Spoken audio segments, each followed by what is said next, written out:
Welcome back to Car-Pinioinated, our weekly irreverent talk about cars, the car industry, and driving in general.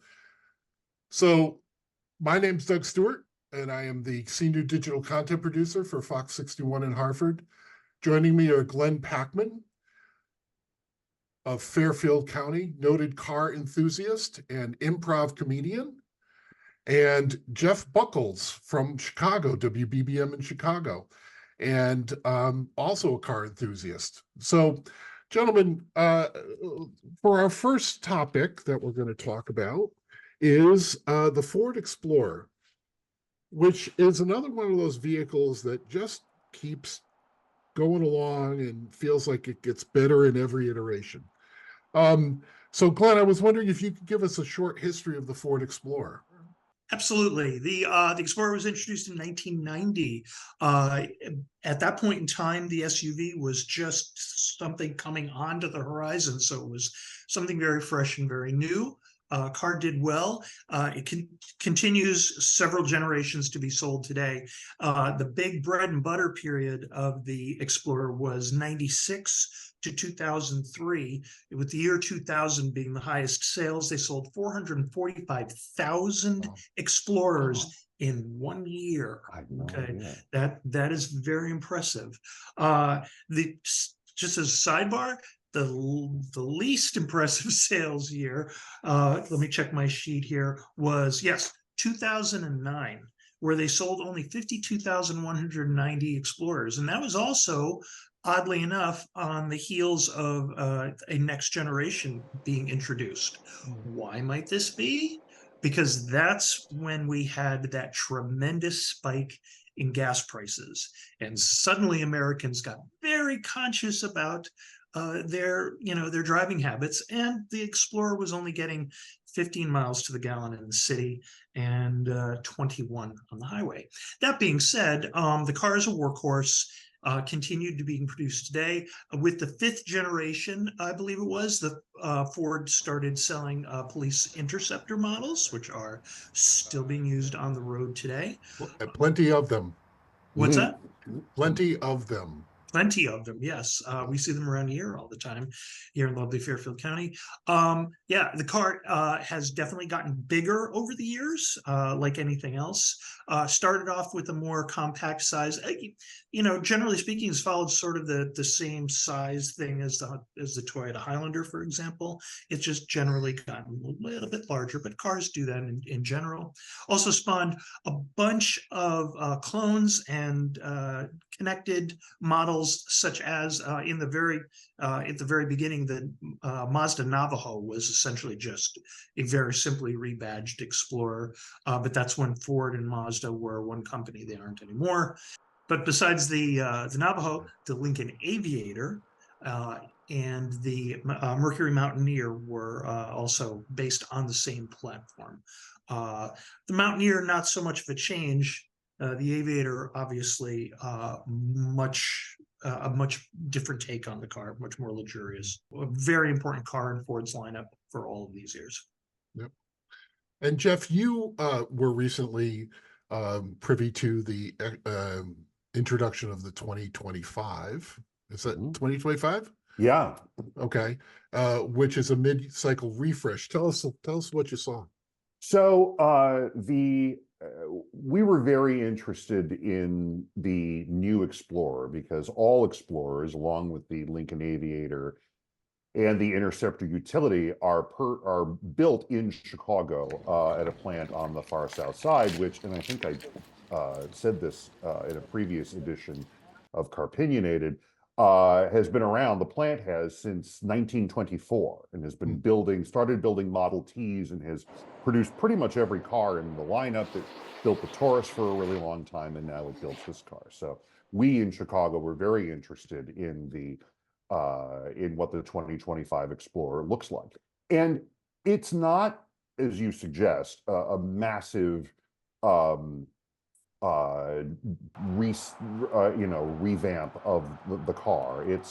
The front end looks a little more straight acting, I guess. The back end got a little tuck. The news is really kind of inside The interior is far more advanced, looks a little bit more luxe, has a lot more and different screens, which is sort of the movement of the moment. Notably, there are a couple of notable things. First of all, in our conversations with Ford, one of the things they touted as being an improvement this year is they've lowered the number of trim levels. The 2024 Explorer could be had in one of 8 configurations. Wow. The 2025, 4. The idea being that if you have fewer potential variations, you can build the car to a higher quality standard, which is something that Ford is once again sort of famously focusing on as it looks ahead. The other thing that's interesting, particularly as it relates to the country's sort of ongoing conversation about electrification, is that you cannot buy an Explorer hybrid. You used to be able to buy an Explorer hybrid as recently as 2023. That powertrain is now reserved for the Interceptor utility. And in our conversation with the line executives, they told us, well, their spin was, these are the people who idle all the time. They are the ones who most need and require that sort of energy saving facility. And so we're directing our output there. And what that really means is that there's only a certain number of hybrid powertrains that they're set up to produce at the moment, and they've decided to send them to their high volume fleet customers rather than to the retail customers. The Explorer is an attractive, popularly priced. I mean, it's right in the sweet spot. One of the reasons that the Explorer sells well is because it is sold well, because Ford's marketing people understand what they're doing. And it has the legacy of that name, which has survived, maybe one of the biggest safety issues of the last 20 or 25 years, which was the recall involving the standard fit Firestone tires on the rear of Explorers. And this would have been during sort of the heyday of Explorer production between about 99 and about 2003 and 4, which came about because Ford, in an attempt to keep the Explorer from the risk of rolling over more than the average car of that size, specified very, very low rear tire pressure. And that caused the tires to fail, as it turned out. This was a huge black eye for Ford. It was a huge black eye for Firestone. It was particularly difficult because the chairman of the Ford Motor Company, Bill Ford Jr., his mother, her maiden name is Firestone. Like they literally married into the family. They were married, corporate Absolutely. and personal and everything. Yeah, exactly. So Ford, to its immense credit, figured out how to get through that, and the Explorer is still one of the strongest selling SUVs in the country. In fact, I think Ford said in its press kit that it is now the best selling sport utility vehicle of all time, which is easy to imagine.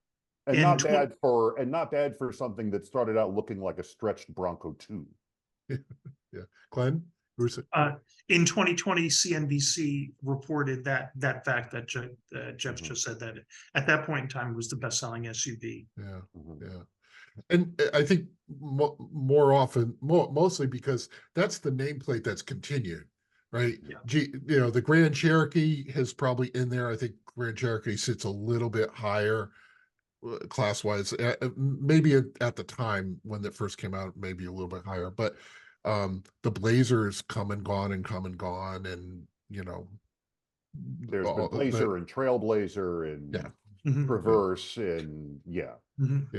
One of the things that Ford was able to do that GM kind of took a generation to figure out was they figured out how to put a third seat in the Explorer and keep it roughly the same size, which they did in the early 2000, gosh, I guess it was the '01 or '02 Explorer, had a third row seat. Doug and I famously rode in one that had a third row seat at a convention in Los Angeles. That car was equipped with a Hertz Never Lost early form of navigation. Wow. And the stories from that still live today. But stories for another podcast. Right. But that they figured that out. Whereas, you know, General Motors had to stretch the And Trailblazer to put yeah, and third it just row in. That very weird roof they ungainly. had. Yeah. Yeah, exactly. And Jeep never put a third row in the Grand Cherokee. That's what the Durango was for. Mhm. Mhm. Right. Until the last iteration, the newest iteration of the Grand Right. Cherokee. Yeah. Correct. Yeah. Right. That's right. Yeah, they finally got a Yeah. stretched version. That's correct. Going back to your comment about the hybrid, correct me if I'm wrong, but I thought that the Aviator was sold as a plug-in hybrid. You know, that may be, and that would be also a smart financial decision on Ford's part. If they're going to have hybrids, let's put them somewhere where people have to spend more money on them, and we can continue to recover our investment. Right.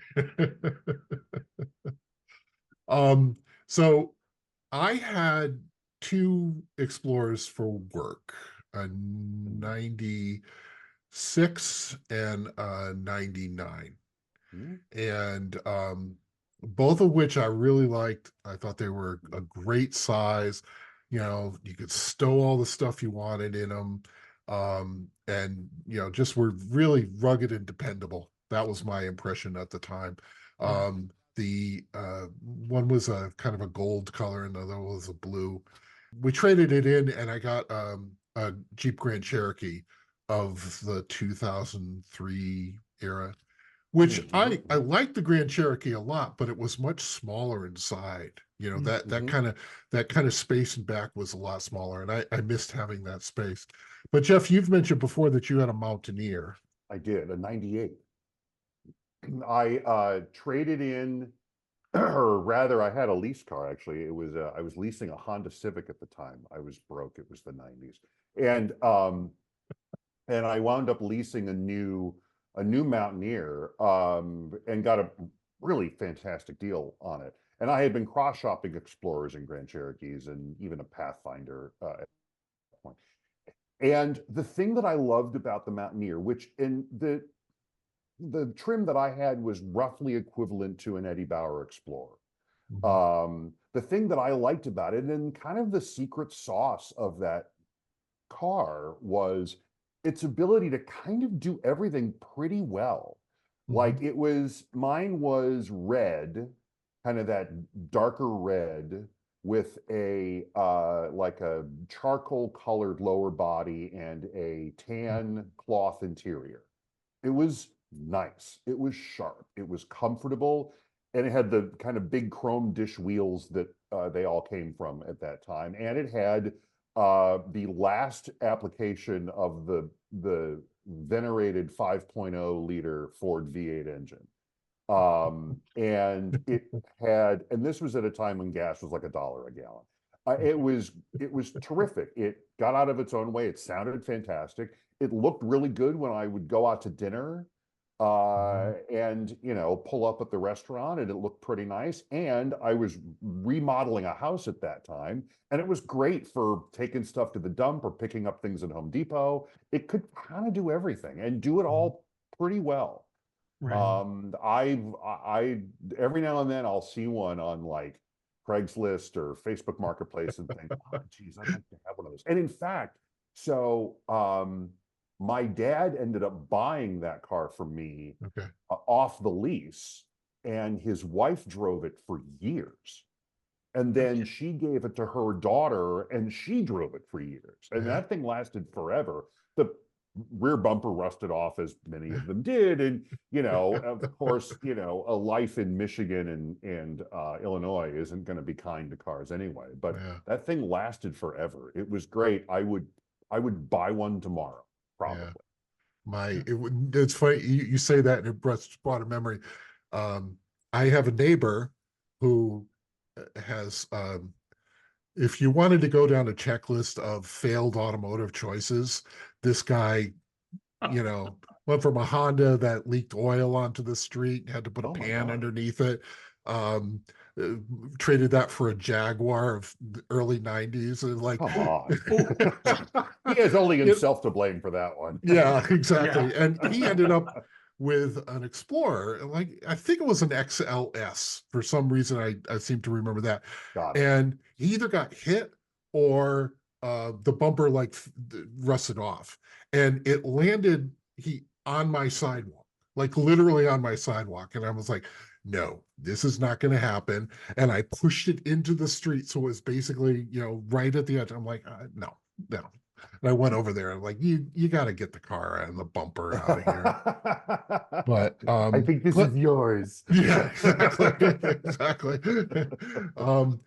Glenn, you must see a lot of explorers down in the land of silk and money. Yeah. we do actually, and most of them have the word police printed on this. No, Fair, fair. kidding. It's, you know, it remains to this day a very popular car. And I want to expound on something that Jeff said about all the things that you know, his Mercury did. It hauled stuff, it hauled people, it looked good going to dinner, it drove well. I think all of this is exactly why the SUV as you know, as a universe has succeeded so well, is because these are cars that do everything well. And the Explorer really was one of those cars that paved the way. I mean, the first one was definitely, you know, based off of a truck. So they were still, you know, excuse my naivete on this, and I'm going to show how much I know about engineering, i.e. not that much. But in the old days, and I don't know if this is still true today, but SUVs were either truck-based or they were car-based. Mm. And I don't know if that still exists today. The Explorer was most definitely based off of The Ranger. Off the Yeah. Ranger, right? Yeah. And they kept going from there, and that may have updated over time. My point is that the truck-based SUVs looked very almost boxy, utilitarian, chunky, manly, if I may. You know, they had that outdoorsy, yes, I can do anything vibe going for them. And I got to tip my hat to Ford for not really messing that up over the years, you know? They have been very clear about what that vehicle, it's not going to go like off-road Moab, Utah, you know. Right. It could manage, it's not going to be great, but that is such a really small segment of the market, and it's a win for that other market, that the rest of that, the bulk of that market. Yeah, I'm going to fault some of the other companies that have gone very, very much in a overtly family direction. Not that there's anything wrong with that, but I'm gonna name one of Doug's favorites, the Nissan Pathfinder. Really went off the rails for a period of time, and I was calling it the Mall Finder for, you know, because it just looked like a very large station wagon. It didn't have that rugged appeal for a couple years. Thankfully, Nissan got the memo because the latest version has gone back to that. You know, it's my estimation that Ford never lost that. You know, they never lost that DNA in the car. No, they never lost. You're right. They never lost the plot on that. The Pathfinder, it's interesting, has bounced between kind of a truck-based body on frame style to a unibody, more of a car-based in its various generations. I had one, I think I had the last truck-based Pathfinder generation. Actually, Doug, I think you rode in that one. Yes, I did. Ago. So it was yours was the third gen, and mine was the second. Right. Yeah. It was a great truck. It was terrific. Oh, yeah. It was and it did a lot of the things that the Explorer did really well. It also had a third row. It was a little bit bigger than my Mountaineer, as I remember, but it was still a super versatile and still, you know, when I moved back to Chicago from a brief stint in Texas, I hitched a double axle U-Haul trailer to the back of the thing and it towed it like nothing was going on. The only reason, Right. the only way I knew I was towing something is I got 11 miles to the gallon on the trip. Right. Ow. Yeah, Yeah. yeah. I really like my Pathfinder. It used to be while I owned the Pathfinder, I saw them everywhere, and then once Yes. I sold it, like I never see them again. Yeah, exactly. Yeah. Yeah, Um, those first gen Pathfinders, man, they were really something. That was Yep. Nissan was really firing on all cylinders. Yeah, right? Yeah. yeah. But they definitely were taking some clues from Ford and the first, True. Yeah, the first yeah. Explorers. That's for true. sure. And it's interesting. I mean, the Ford didn't invent that segment. No. You could argue the XJ Cherokee Sure. invented the SUV segment, but Ford figured out how to make it better and Mhm. make it appeal to more people, and has continued to be successful with the brand that has now spawned 3 different models, Mhm. all of which are kind of distinct for distinct uses, and many of them are distinct in their own ways. I also owned an XJ Cherokee for a while. It's part of a much longer story, which I won't bore everyone with, but that vehicle, for all its pluses, for all its great looking Mhm. durability, all that stuff, was a lot smaller on the inside than Yeah, the Explorer that I got not that long afterwards. yeah. And but that being said, if I found one, it was a good price, and I had money, I'd buy. I'd go buy the same vintage Explorer, and I'd go buy the older XJ. Yeah, You can't find no, you can't. a reasonably priced, nice condition XJ. The hobby has figured them out. They're Yeah. not approaching Grand Wagoneer levels yet, but they will eventually. Yeah, yeah. So we're going to see them in movies where uh, I swear to God, that's one Grand Wagoneer that goes to different movies. Yes, right. The tan one. Yeah, yeah. It's been hopping around Hollywood backlots for Right, 30 right. years. Yeah, Went from exactly. What About Bob to whatever. It's in Disclosure, I think. I Yes, think it's yes, in I think they're Black Panther, I think. mhm, mhm. Like it's well, anyway. All right. Um, well, that's good. We like the Explorer. We hope that Ford keeps building them for a long time. And we're glad that they haven't varied from the path there. So, all right, that's been another episode of Car-Pinioinated. Remember to, if you've liked us, there's more on YouTube. Like and subscribe, where somewhere I'm going to have put that. And we will see you all next week.